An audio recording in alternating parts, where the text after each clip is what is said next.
As the world turns its gaze to the majestic, snow-capped peaks of Italy, anticipation for the 2026 Winter Olympics in Milan Cortina continues to build. The excitement is palpable, but so too are the challenges that lie ahead. The International Olympic Committee now faces one of its most complex geopolitical dilemmas in recent memory, as it prepares to welcome athletes from around the globe to this iconic event. On September 19, 2025, the IOC made a landmark announcement. Select Russian and Belarusian athletes would be allowed to compete, not under their national flags, but as individual neutral athletes, or AINs, marking a significant shift in Olympic policy. This policy, first introduced for Paris 2024, is designed to separate the achievements and dreams of athletes from the actions and decisions of their governments, especially in times of conflict. It allows those who are unaffiliated with the ongoing conflict in Ukraine to continue pursuing their Olympic aspirations, ensuring that sport remains a platform for hope and unity. Under the leadership of new IOC President Kirsty Coventry, the organization must walk a delicate tightrope, striving to protect the rights and dreams of individual athletes while also upholding strict sanctions against Russia and Belarus in response to the ongoing war. The decision was not made lightly. It was shaped by extensive reports and recommendations from international sports federations and athlete commissions, all of whom are seeking to preserve the spirit of Olympic unity and fair play, even as the world grapples with war and division. The IOC's stance remains firm. National symbols, anthems, and flags are strictly banned for these athletes, but the door remains open for carefully vetted individuals who meet the criteria for neutrality and non-involvement. This sets the stage for a unique Winter Games, where some athletes will compete without a country, marching under the Olympic flag alone. Their presence will serve as a powerful reminder of the global tensions that continue to intrude upon the world of sport and the resilience of athletes who rise above politics. The road to Milano Cortina is paved with compromise, precedent, and controversy, a journey that will test the Olympic spirit like never before. Competing as an individual neutral athlete means leaving all national identity behind. These athletes are not representing their countries but themselves, standing alone in the global arena. No flags, no anthems, no national colors, just a plain uniform and a specially designed AIN flag. Their attire is stripped of any national symbols, emphasizing their neutrality. Even medal ceremonies are different. A lyric-free anthem plays, and their medals don't count toward any country's tally. The atmosphere is often somber, reflecting the unique position they hold.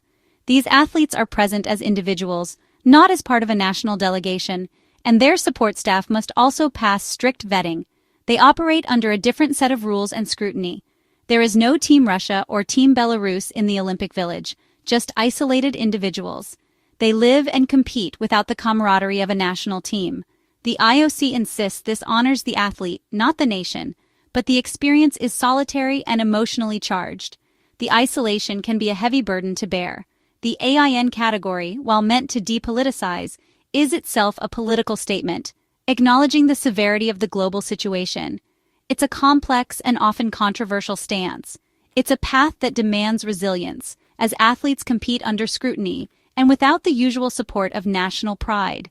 They must rely on their inner strength and determination. The goal is to focus on sporting merit, even as the world debates the fairness of their presence. Their participation raises questions and sparks discussions. For these athletes, the Olympics become a test of both skill and spirit. They strive to prove themselves in an environment that is both challenging and unique. The path to Milan Cortina for Russian and Belarusian athletes is narrow and heavily policed. First, athletes must not have supported the invasion of Ukraine. Public statements and social media are scrutinized by the IOC's eligibility review panel. Any sign of support is an immediate disqualifier. Second, athletes with ties to military or state security agencies are banned, severing the link between state power and Olympic sport.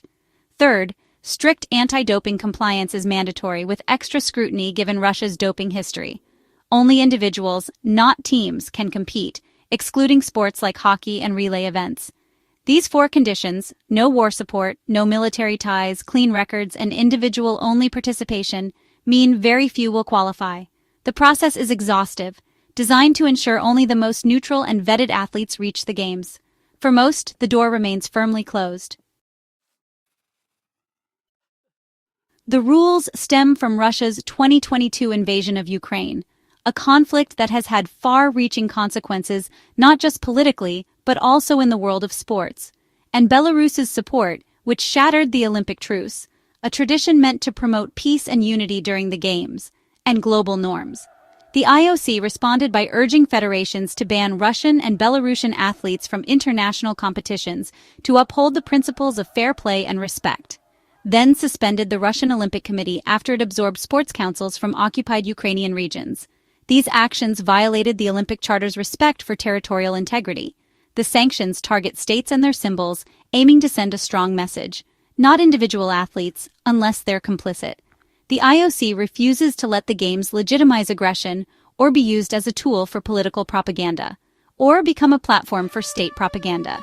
Allowing national teams would signal acceptance of the war, undermining the very values the Olympics stand for, something Ukraine and its allies reject. They argue that participation would be a tacit endorsement of the conflict. The individual neutral athlete category is the IOC's compromise, designed to sanction the state but preserve a narrow path for vetted individuals. It's a response to a profound dilemma, balancing the need for sanctions with the rights of athletes, balancing the Olympic mission of unity with the reality of war. The rules are a direct answer to one of the darkest crises in modern sport. The Games must adapt to these challenging times or risk losing their integrity and the trust of the global community. The neutral athlete policy for Milan Cortina is a direct extension of the model tested at Paris 2024. In Paris, only 32 Russian and Belarusian athletes out of hundreds were cleared to compete as AINs after strict vetting. They competed quietly, without national symbols or participation in the opening ceremony, and their presence was muted. The absence of major controversies or boycotts was seen as a success for the IOC's approach. Ukrainian athletes competed and the Games proceeded without disruption. The Paris experience proved the framework could work, balancing inclusion with sanctions. The AIN flag and anthem were established, and the vetting process was validated. The IOC's September 2025 decision for Milan Cortina was not new, but a continuation of this tested path. Consistency in crisis became the IOC's diplomatic tool. The IOC's neutral athlete policy is a high-wire act between fairness and global pressure. The Olympic Charter says the Games are for athletes, not nations, so a blanket ban would punish individuals for their passports. Yet Ukraine and its allies demand a total ban, arguing any Russian or Belarusian presence serves as propaganda. The IOC's compromise strict conditions, no national symbols, and individual vetting to avoid a boycott while upholding sanctions. It's a pragmatic solution to an impossible problem, keeping the Olympic family together in a fractured world. The policy highlights the IOC's dual role as sports body and political actor. The Games are inherently political, and every decision has global consequences. The AIN policy is the IOC's attempt to keep the Olympic flame burning amid turmoil. Even with IOC approval, Russian and Belarusian athletes face daunting obstacles to qualify for Milan Cortina.